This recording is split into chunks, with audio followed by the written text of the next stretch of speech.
boys and girls. My name is Miss Freed, and I am a reading teacher at Unity Point. Today I'm going to read a story to you called The Name Jar by Young Suk Chae. This is a story about a little girl who immigrated from Korea to the United States. So she came from this country here, Korea. It's near Japan, it's near China, and she traveled all the way to the United States where she is starting school. I hope you enjoy. The Name Jar by Young Suk Chae. Through the school bus window, Eunhye looked out at the strange buildings and houses on the way to her new school. It was her first day, and she was both nervous and excited. Now she's thinking back to when she left her country, Korea. She fingered the little block of wood in her pocket and remembered leaving her grandmother at the airport in Korea. Her grandmother had wiped away Eunhye's tears and handed her an ink pad and a small red satin pouch. "Your name is inside," she had said. "My name?" Eunhye had wondered. Again, she took out the red pouch to look at the wooden block with her name carved in it. As she ran her fingers along the grooves and ridges of the Korean characters, she pictured her grandmother's smile.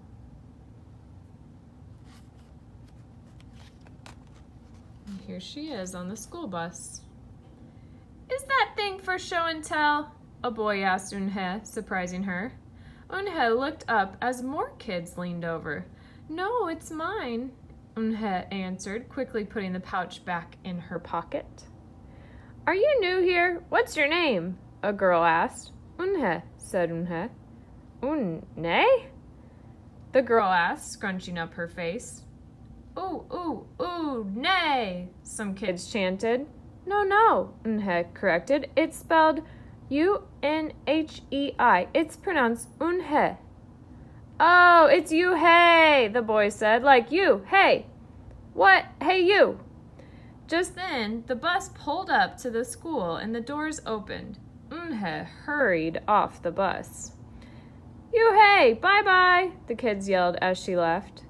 Eunhye felt herself blush.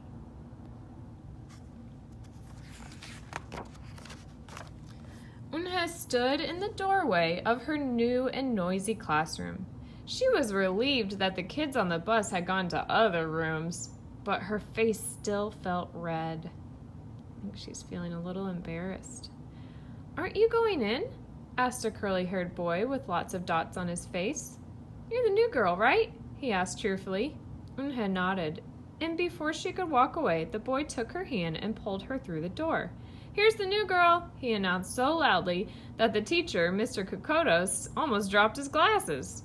Mr. Kokotos thanked him and greeted Eunhye. "Please welcome our newest student," he said to the class.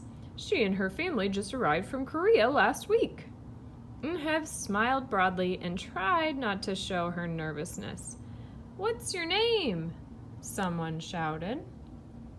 Eunhye pictured the kids on the bus. I haven't picked one yet," she told her class, "but I'll let you know by next week." As Mr. Kokotos showed her to her desk, she felt many round, curious eyes on her. "Why doesn't she have a name?" she heard someone whisper. "Maybe she robbed a bank in Korea and needs a new identity," a boy replied. Why do you think Eunhye did not share her name? Do you think it was because of the way the kids on the bus mispronounced it? I think she was feeling embarrassed about her name. That's sad. On the bus home, nobody teased her, but Eunhye kept thinking about her name. "How was school today, Eunhye?" her mother asked when she walked in. "Did you understand the teacher?" Eunhye simply nodded. She unpacked her school bag and set the red pouch by a photograph of her grandma. "I'm glad you are learning English well," her mother said. "You must study hard, behave nicely, and get good grades to show that you're a good Korean." "I will," replied Eunhye, but I think I would like my own American name," she said quickly. Her mother looked at her with surprise. Why, Unha is a beautiful name. Your grandma and I went to the name master for it. But it's so hard to pronounce, Unha complained. I don't want to be different from all the American kids. You are different, Unha, her mother said. That's a good thing. Unha just wrinkled her nose. Later that day, Unha and her mother went grocery shopping in their new neighborhood. They passed Fidel's Falafel, Tony's Pizza, and Dot's Deli.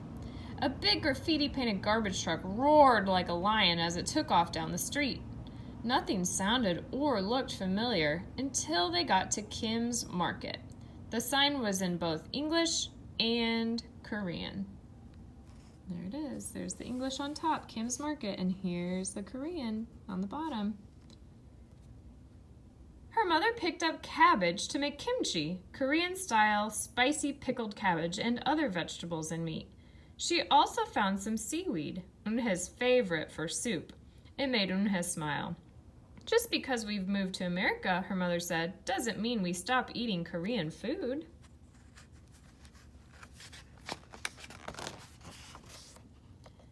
At the checkout counter, a friendly man smiled at Unha. Helping your mother with the shopping? He asked. Unha nodded. I'm Mr. Kim, he said.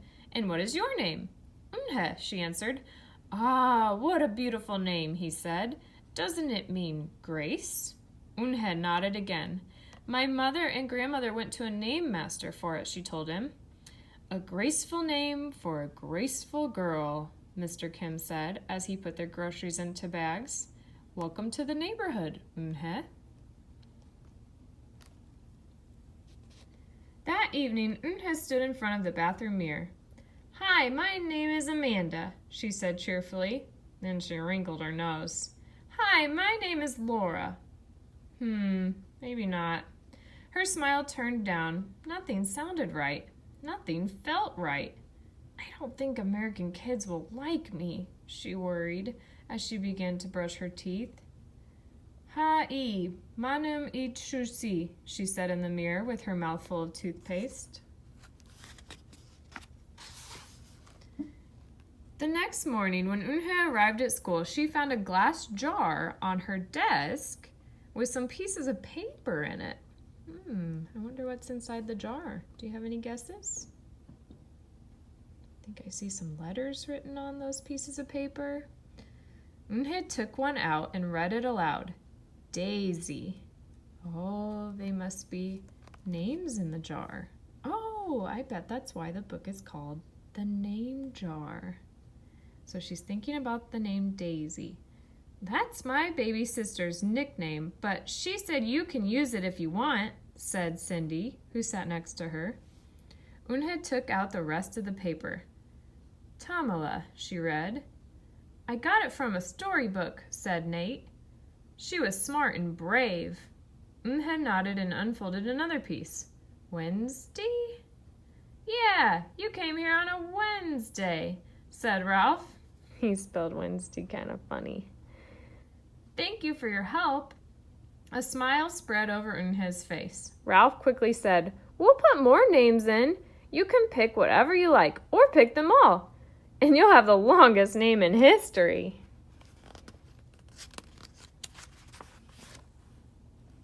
At 3 o'clock, the bell rang for the end of the school day. Unha looked out the window and saw it was sprinkling. It's the same rain, she thought, but in a different place. She watched other kids leaving in groups. Hey, a familiar voice called out to her. Unha turned around to see the curly-haired boy again. I'm Joey, he said. And you? Don't you have any name? Unha thought for a moment. Well, I can show you, she said, and took out the small red pouch. She pressed the wooden block on the ink pad and then stamped it on a piece of paper. And this is what it looks like. That's her name in Korean characters. This is my name stamp, she said. My grandma gave it to me. In Korea, I can use it as a signature when I open a bank account or write a letter. And whenever I miss my grandma, I use it to fill a piece of paper. Want to try it? She offered the stamp to Joey, and he carefully inked the stamp and pressed it hard on the paper. The red characters gleamed against the whiteness. "Wow, that's beautiful," Joey said. "Can I keep the paper?" "Sure," Unha said, and then the two of them shared her umbrella as they walked to the school bus.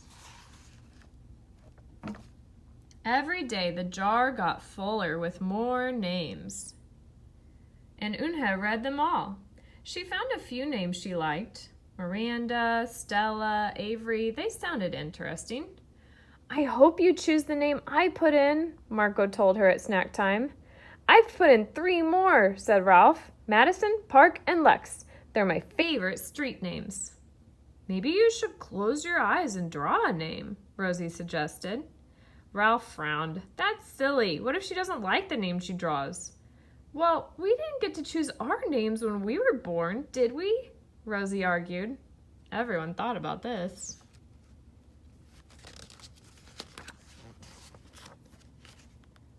When Unha got home from school that day, her little brother ran to give her a letter. It was from Grandma.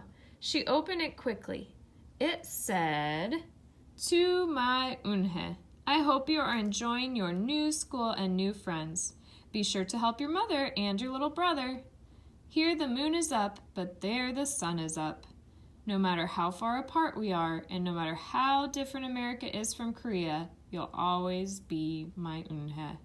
Your Grandma forever." Unha took out her wooden stamp and filled a paper with it. She thought for a long time in front of the bathroom mirror. On Saturday, Unha walked to Mr. Kim's store. Mr. Kim was helping a customer, but he looked up and greeted her. "Hi, Unha." "Hello, Mr. Kim," Unha replied. She felt as if she were back in her old neighborhood in Korea. "Hey," said the customer, turning around. It was Joey.